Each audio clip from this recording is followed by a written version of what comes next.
Welcome back, everybody. Fresh week on the NBA show here on Clubhouse TV, presented by SportsBet.io, and we are in a good mood. Hang the banner time, at least for me, for my Milwaukee Bucks, fresh off an NBA Cup title. He's Chris Farley, pro bettor. You follow him at Farley Bets.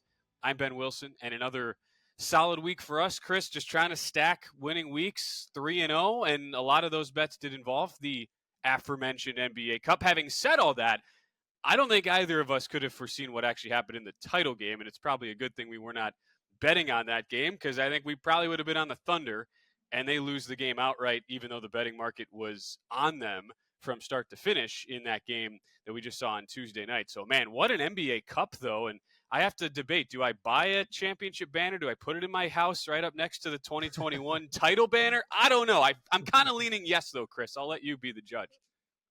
Yeah, I think the Bucks and their fans need to celebrate as much as they can, and take the wins when they can, because this looks like they look like a different team, right, than what we saw about a month or so ago. Just the chemistry on the floor. Obviously, Giannis has been really dominant, right? He's challenging Shaq's record, which I believe is in the 2000 season for the most paint points per game on average, just stacking it up every single game. Him and Lillard have combined for a duo that's better than everybody else in the NBA.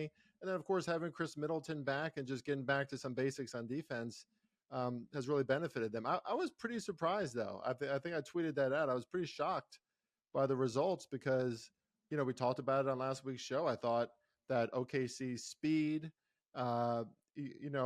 smaller size, but I thought that they could get around the Bucks and really kind of disrupt the Bucks chemistry. It was the other way around, right? The Bucks were more physical. They looked like the more experienced team, which we know they are, right? Because Giannis and his counterparts, his colleagues, have been in those situations before. And really, in the second half, even it felt like the game was over. I mean, OKC wasn't able to close distance, so really impressive from the Bucks. Talk about, I'm knocking on wood, Ben, again, because talk about being able to do no wrong. Full season, my record is pretty even, actually. But on this show, and what I reference on this show, during that title game, I was going to have a position on OKC, but my day got so busy. I didn't release the play. I didn't bet it myself. So I just kind of let it go. And thank God I didn't, because, OKC, just a little surprising. They'll be back. They'll be fine. But we see the difference, I think, that experience makes, and a superstar on the level of Giannis with his size and everything. Obviously, he's one of the best players in the NBA for a reason. He led his team to a championship before, and it was a great performance from your Bucks.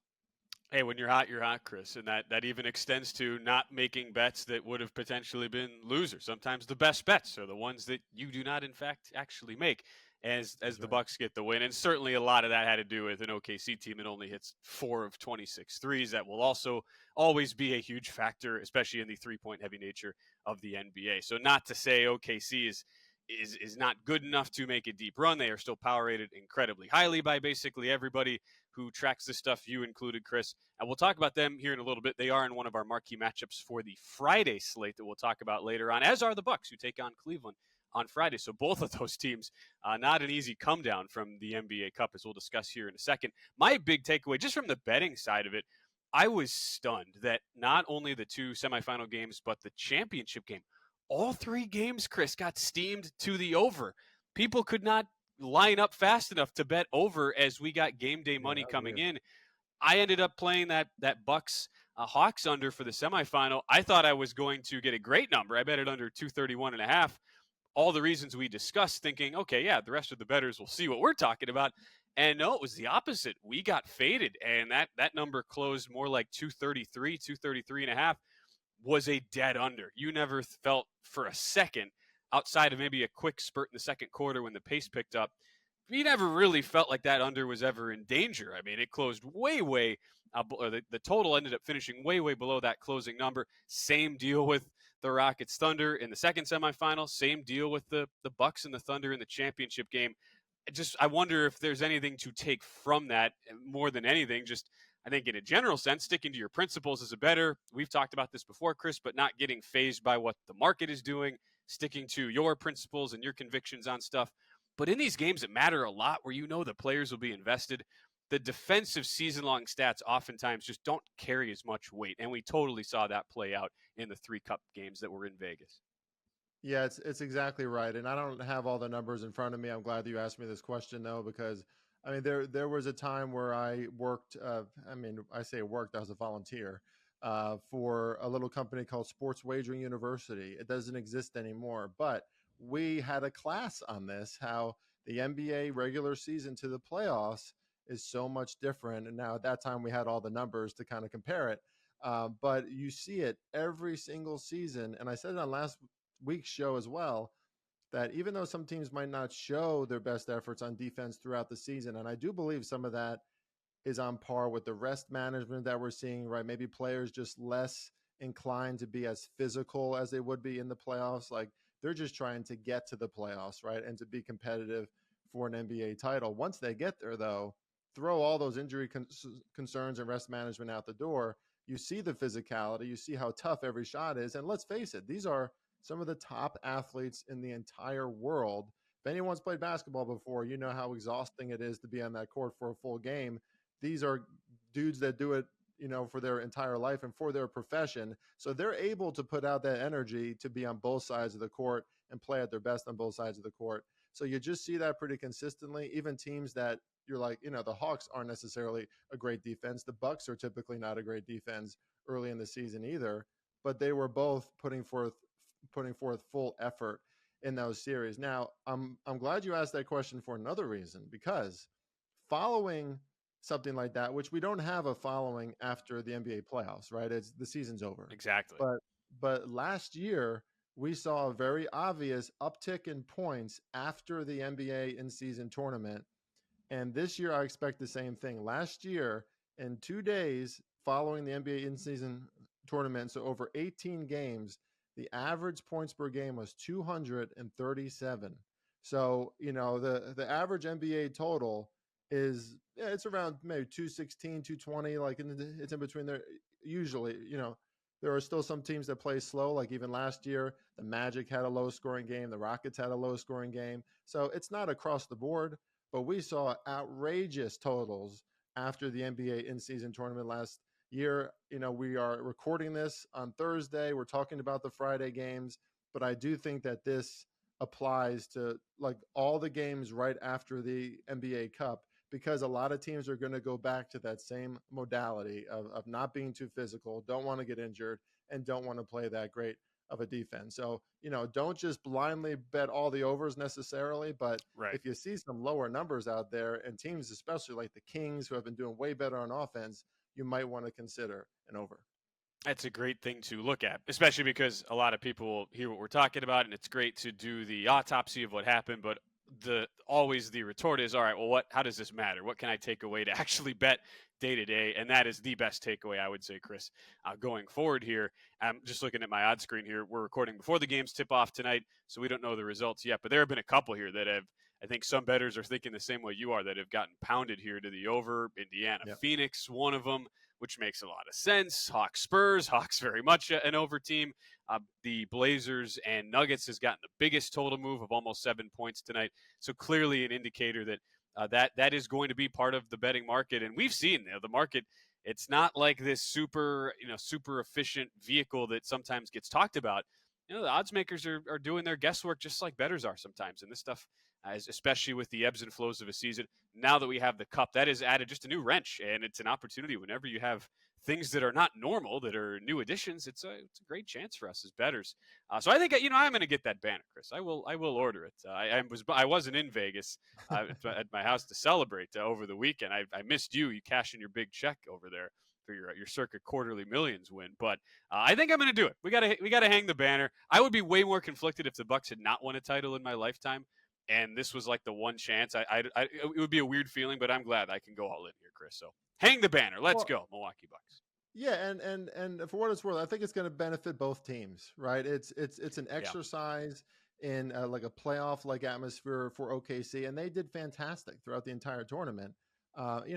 Up until they faced a Giannis like figure and a team with a lot more veteran experience in those moments. It's going to benefit them having to go through that trial. Now, after I'll have some things to say about this, but it's a little bit of a different story probably if you're the loser coming off the NBA Cup or if you're the winner. But we'll get to that in a little bit. We will, yes. And there's only the 3-game card for Friday. We'll talk both Bucks and Thunder here in a second. Wanted to do something a little bit different, though, because I was reading over at sportmoney.com, Chris, you did a great deep dive breakdown. Now that we are at almost the third way point of the NBA season, a lot of teams have played about 25-ish games. So we're getting toward that third way season mark of the 82-game regular season schedule. That means this is a good time. We've got the requisite data to feel like we can make some futures wagers and some teams who are maybe underperforming that are primed to be bought low on. And wanted to tee you up on a couple teams here, Chris. We won't go through every single one because you had a big write-up, but the Denver Nuggets are a team. They have been very up and down as far as their perception in the betting market, largely because there's just not much depth, at least so far, on the team. Nikola Jokic has had to carry such a burden on his shoulders, but you're going to make the case why Denver is actually a good value play at this point after the slow start. Yeah, I mean, first of all and foremost, right, when you look at futures, it's about the price, right? Like nobody's laying 3 to 4 to 5 units, hopefully, on a futures play because normally you're laying down less units or fewer units, I should say, but you're getting a phenomenal line or phenomenal odds at that point in the season. And this opened up as around plus 1,000 for the Denver Nuggets. Okay, so it's not like the market was necessarily expecting the Nuggets to repeat this year. Well, not repeat, but win for the second time in the last three years. But Denver is still in a great position. They still have the same ingredients really between Jamal Murray, Adam, or Aaron Gordon. Obviously even guys like Christian Braun coming off the bench. They have the coach, and of course you can make an argument that Jokic is used too much. It's probably true. I mean, the guy is averaging 31, 13, and 10. He is the odds-on favorite to win MVP. But as you saw in the last game before the NBA Cup, Jamal Murray comes back. He adds more. Their depth added more. And over time, I do think that this is a Nuggets team who, because they have the leadership, because they have the veteran experience, everything is there for this team to turn the corner and to be the exact same team that we saw a few years ago. And oh, by the way, Jamal Murray, I know everybody's, criticizing, wondering if he's the same guy. I've seen Jamal Murray play extraordinary basketball in the toughest moments way too many times to suggest that he's not going to be the same, or this isn't the same guy, or it's not going to amount to the same thing this season. I mean, the Nuggets have a lot of this is about intangibles, but when it comes down to it, a lot of the key components of their roster is still there. I do think they could use a more physical defensive piece in there. We'll see before free agency if that happens. Before the deadline, but it's still all there for man. So the Nuggets at plus 1,800 is what I saw at Caesars recently. I don't know if it's still there, but it's probably around the same number. I think it's worth at least a sprinkle. Hey, you're talking about an odd that has doubled since the preseason, essentially, anywhere from plus 950, 10 to 1, as you were alluding to.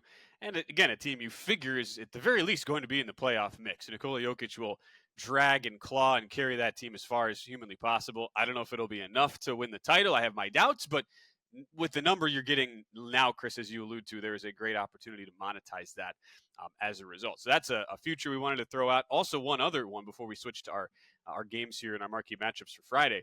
I love doing the playoff to make the playoffs betting, especially now that you have the wrinkle of the play-in games. Essentially, the 7, 8, 9, 10 seeds are not actually in the postseason. So when you're making bets on to make the playoffs, you're betting on them being one of the final 8 teams that actually get in. But it creates a really interesting dynamic because you get these teams that now we have an idea of what the strength of schedules will look like rest of the year. We have an idea of these identities.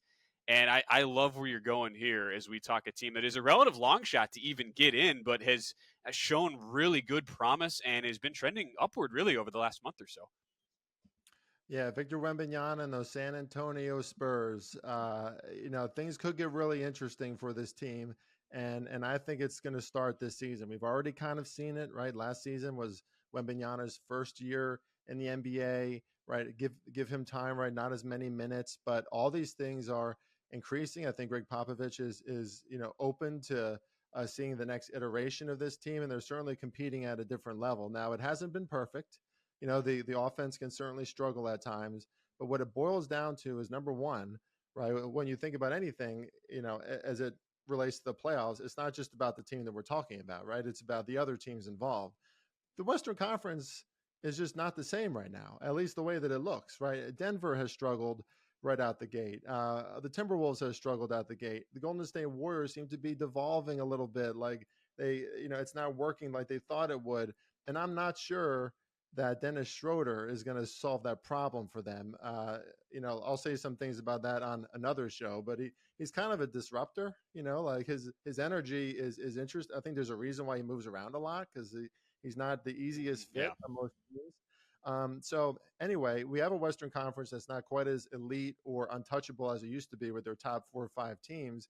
And the Spurs are probably going to be competing with teams like the Kings, the Clippers, and the Lakers. And if you follow the NBA at all, you know about the Lakers and some of their struggles right now. Kawhi is going to come back to the Clippers, and I've been impressed by how well they've played. But jury's out if they're going to stay healthy, if Kawhi's going to stay healthy, or if they're still going to have the offensive prowess to hang with a lot of teams in the West.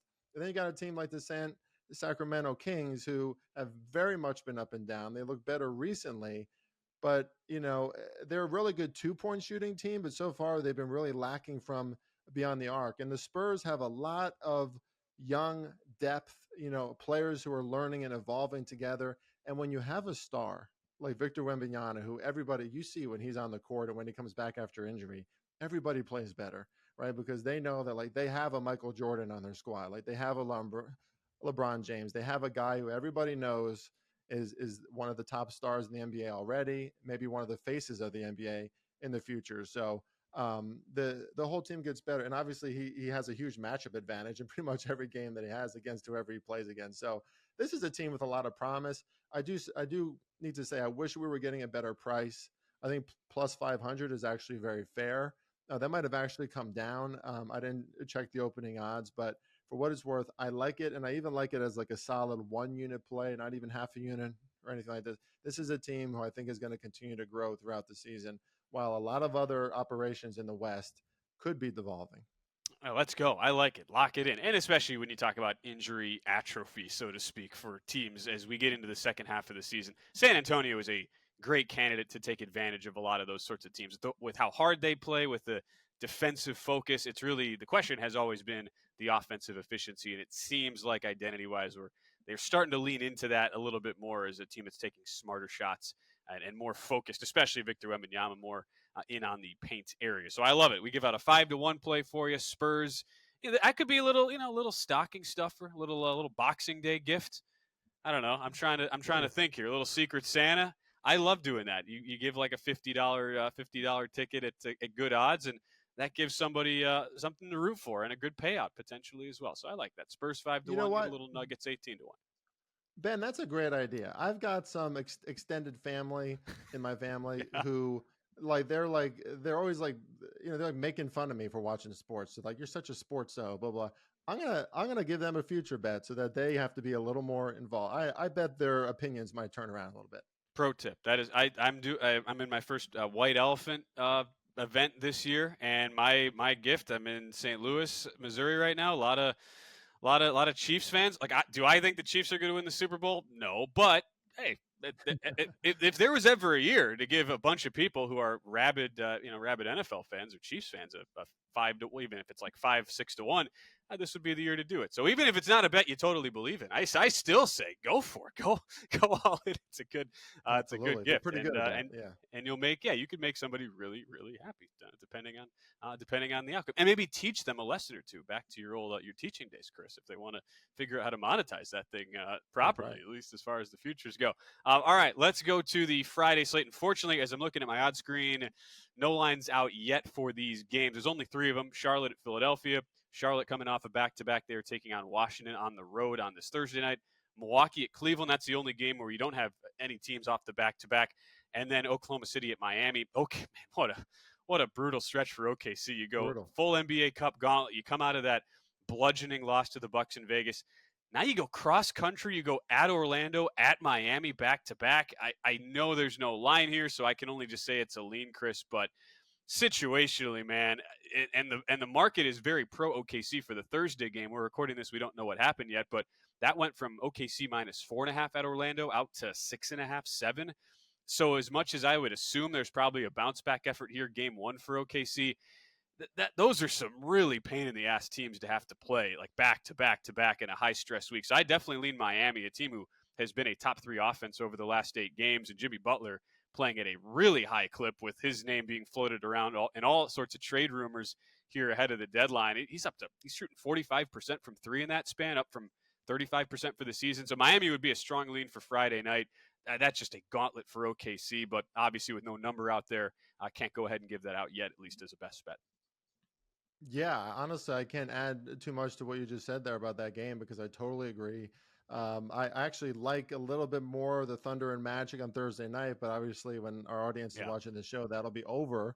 We'll see if I'm correct, but I like Orlando in that game. I like the under in that game. I do think we see a little bit of an outlier from all those overs that we saw. But just for fodder for those listening, last season, extremely small sample size, but the Pacers, who won the in-season tournament, the Pacers won the in-season tournament last year, right? Might the Lakers wasn't won. it Lakers over Yeah, the Pacers? Lakers won. Yes. These yellow teams. Yeah, they The were all Lakers. the same.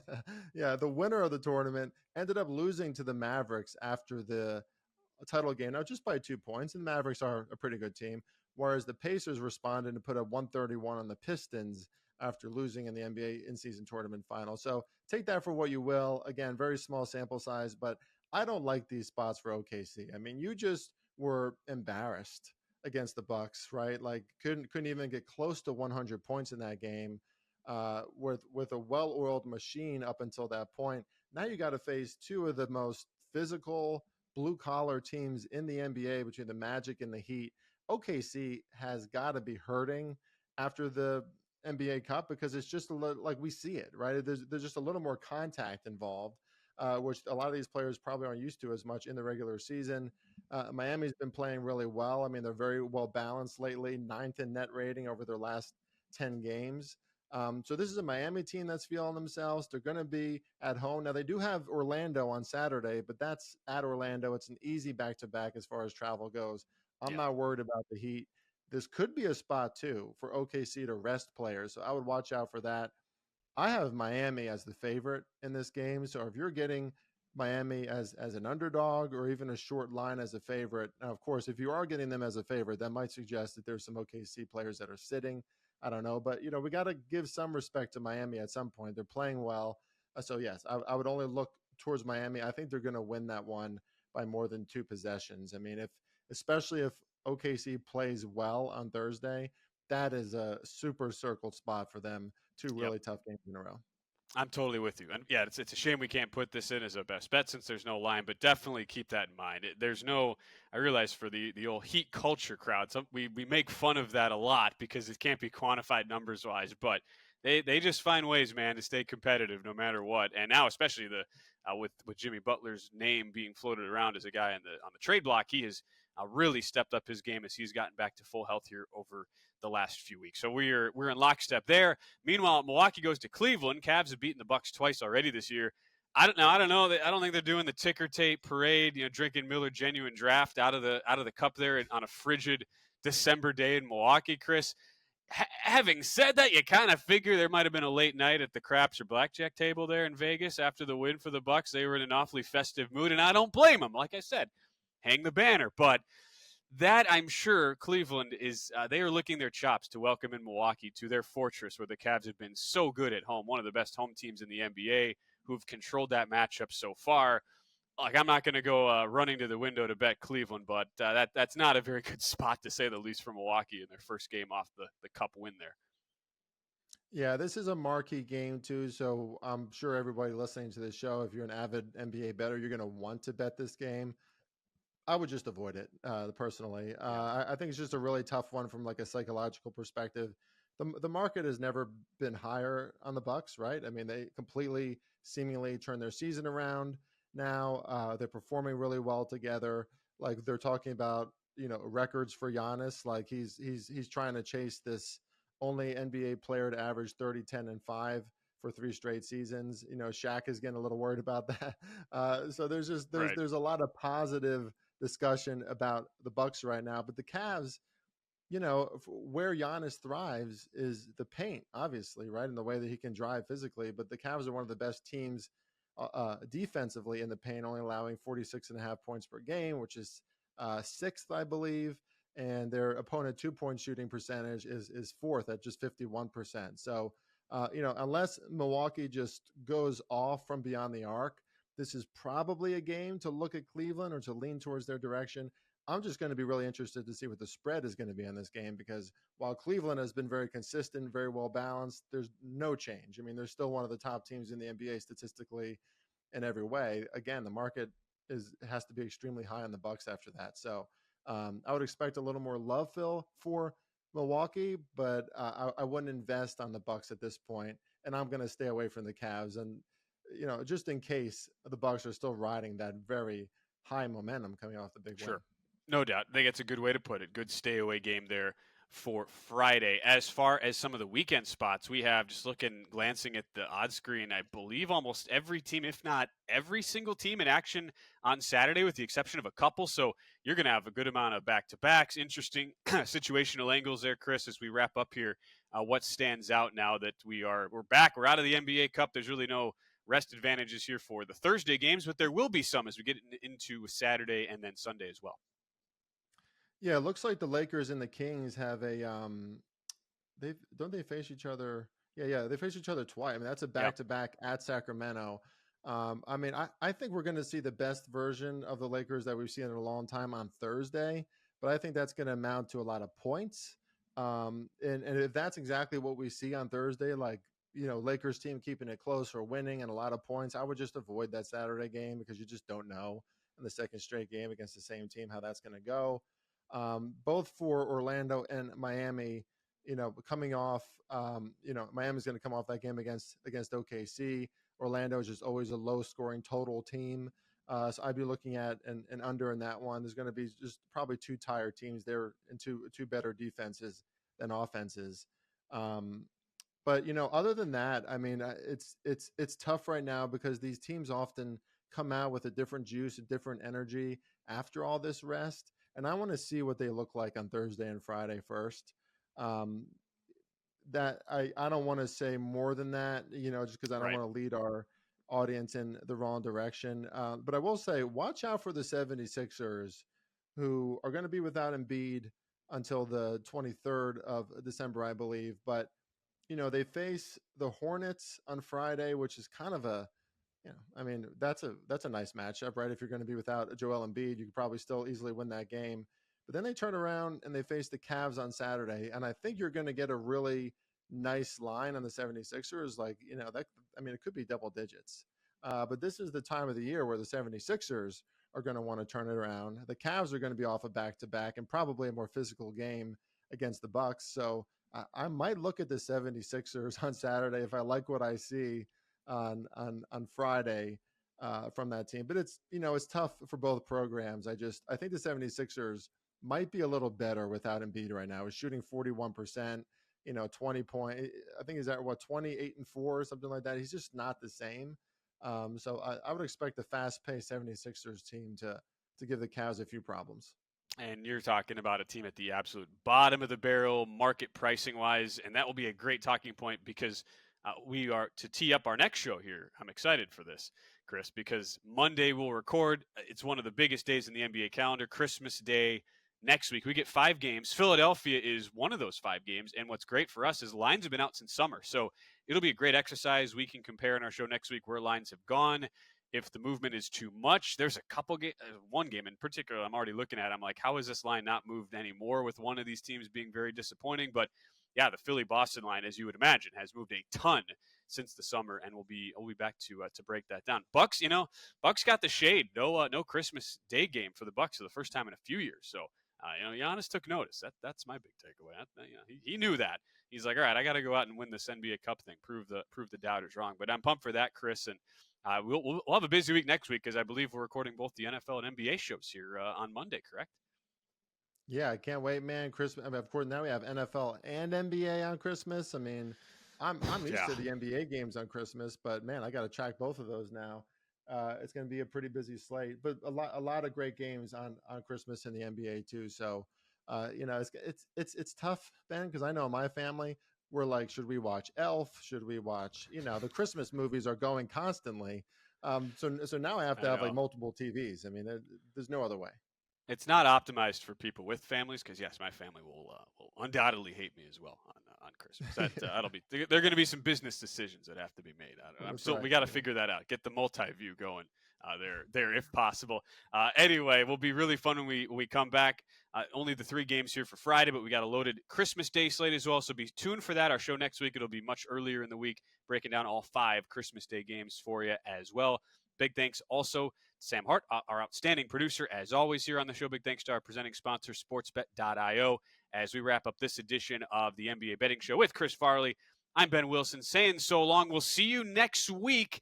Enjoy the return to NBA regular season betting, and we'll talk to you breaking down all the Christmas Day games next time here on the NBA Show.